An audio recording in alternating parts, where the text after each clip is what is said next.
Mana bunaqa muammo bor, lisanglarda sanlik ketib qoladi, reduktorniki oqib ketgan polni. Pustoy, moy qolmagan reduktorda. O'sha uchun постоянно tuvga kirib ko'rsatib turinglar.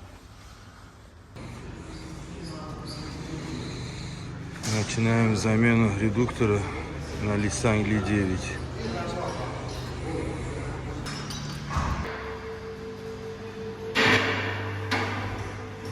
Zakilint qilganda usti aylanib ketganda.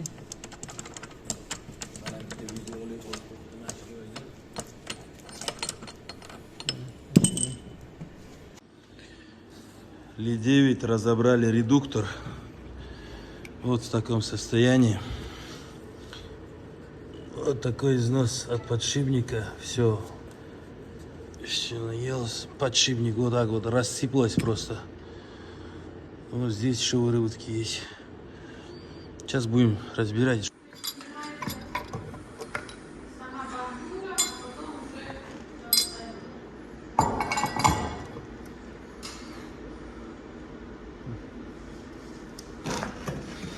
Вот Ли9. Тяговый двигатель.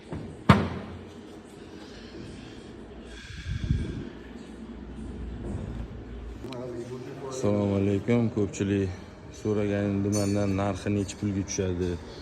Lisang Li9 orqa reduktorini zamena qilish, привязка qilish, kompyuterning hammasi ishlari bilan полностью onlayn bo'ladi bu ishlar.